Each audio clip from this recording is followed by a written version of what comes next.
तो चलो भैया हम लोग एक और क्वेश्चन ले रहे हैं लिक्विड सॉल्यूशन से रिलेटेड। और ये क्वेश्चन है solution of liquid in liquid से रिलेटेड। तो आइए क्वेश्चन क्या है, liquid A and B form an ideal solution at, देखो आइडियल सॉल्यूशन बनाते हो तो बात ठीक है।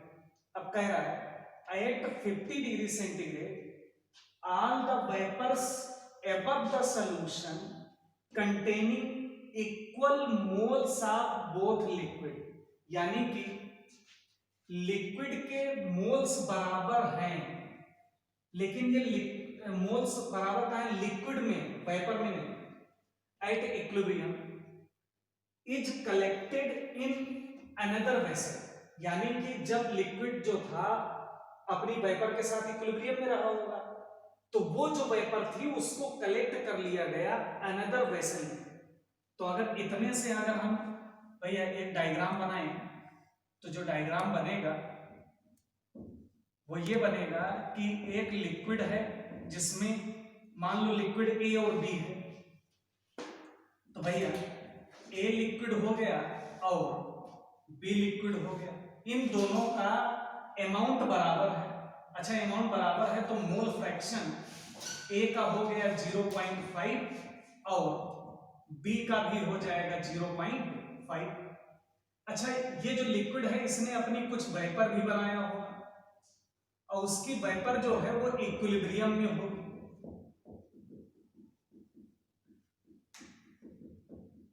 अब ये जो इक्विलिब्रियम वेपर है इस वेपर को कलेक्ट किया जा रहा है अनदर वेसल में। भैया इस वेपर को कलेक्ट किया गया अनदर वेसल में। अच्छा जब अनदर वेसल में कलेक्ट किया गया है तो जो अमाउंट यहां पर ए और बी का होगा वही तो यहां पर दिखेगा। तो इस वजह से ये वेपर में आप मोल फ्रैक्शन ए का मान लो वाई ए है और बी का मान लो वाई बी। अब उसने किया क्या गया, कहा है कि collected in another vessel and condensed, इसका मतलब ये जो वेपर थी इसको लिक्विड बना दिया गया है। तो यार जैसे अगर ए के मान लो यहाँ 2 मोल थे तो लिक्विड बना दोगे तब भी ए के 2 मोल होंगे, और अगर बी के मान लो 4 मोल थे, बात की बात कह रहे हैं वेपर में, तो जब उसको लिक्विड बना दोगे तो 4 ही तो रहेंगे। तो इस वजह से यहां पर भैया लिक्विड में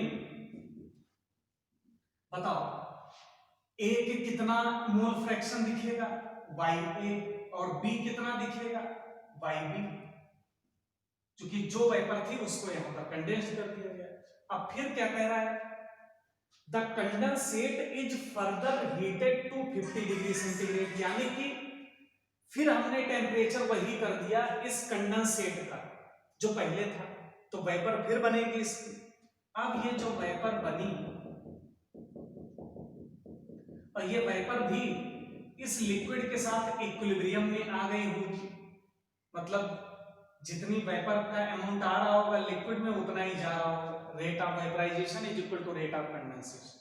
तो कह रहा है the condensate is further heated and the vapours at equilibrium is again collected in another vessel, यानी जब इक्विलिब्रियम आ गया तो इस वेपर को फिर एक वेसल में कलेक्ट कर लिया गया। तो भैया जब फिर अगले वेसल में कलेक्ट किया गया, लेकिन अब सुनो, अच्छा तो यहां पर मान लो जो वेपर है ए की मान लो वाई ए डैश है और बी की मान लो वाई बी डैश है, और इसको हमने फिर यहां पर कलेक्ट किया, इसको हमने यहां पर पहले कलेक्ट किया था लिक्विड बना के। अब जब आपने collected in other vessel and condensed, फिर इसको इस वेपर को कंडेंस्ड कर दिया गया, मतलब लिक्विड बना दिया गया। अच्छा लिक्विड जब बना दोगे तो फिर वही बात होगी, जो अमाउंट ए और बी का यहां था वेपर में लिक्विड बना दोगे तो अमाउंट तो वही रहेगा। तो इसलिए यहां पर भैया वाई ए डैश दिखेगा और वाई बी डैश दिखेगा। तो हमें बताना क्या है, calculate the mole fraction of be in new condensate, यानी यहां पर हमें यानी ये वैल्यू बतानी है। तो आइए हम लोग सॉल्व करते हैं इसको। अच्छा बताओ हमें अमाउंट पता है लिक्विड में, वेपर का निकालना है, तो राउल्ट्स लॉ और डाल्टन्स लॉ को बराबर कर दो। तो Raoult's law is equal to Dalton's law अगर करोगे तो भैया राउल्ट्स लॉ क्या कहेगा, XA into PA naught is equal to YA into P total. तो YA इज इक्वल टू निकाल सकते हैं आप XA into PA naught upon P total की जगह पर टोटल वेपर प्रेशर क्या होगी, XA into PA naught plus XB into PB not. तो ये आप सॉल्व कर लो, XA की जगह पर कितना रखोगे 0.5 इंटू भैया 0.1 बार PA नॉट है, और XA 0.5 इंटू 0.1 प्लस 0.5 इंटू 0.2, तो ये सॉल्व करके 2/3 आएगा। अगर ये 2/3 आया तो ये अंडरस्टूड है भैया YB आपका 1/3 हो जाएगा, क्योंकि 1 माइनस 1/3 कर 2/3 कर दोगे तो 1/3 आ गया। तो यानी कि ये न्यूमेरिकल वैल्यू आपको पता चल गई, YA कितना है भैया 2/3 और YB कितना है 1/3। अच्छा ये लिक्विड में अमाउंट है, अब इस लिक्विड की वेपर बनी होगी तो इसका अमाउंट आप निकाल लो। तो यहां भी राउल्ट्स लॉ और डाल्टन्स लॉ बराबर कर लो।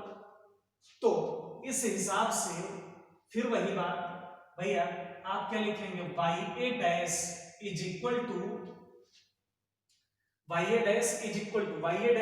टू क्या होगा, YA into PA naught, YA into PA naught upon YA into PA naught plus YB into PB not.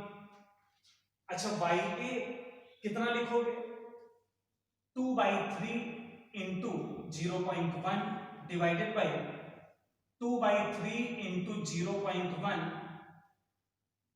Plus 1/3 into 0.2। तो ये आप सॉल्व कर लो, तो ये आएगा आपका 4/5 निकल के आएगा। अच्छा अगर ये 4/5 आया YA डैश, ये 4/5 होगा तो 1 में से माइनस कर दोगे तो YB डैश आ जाएगा। तो YB dash is equal to कितना हो जाएगा भैया 1/5। तो यही हमको निकालना था।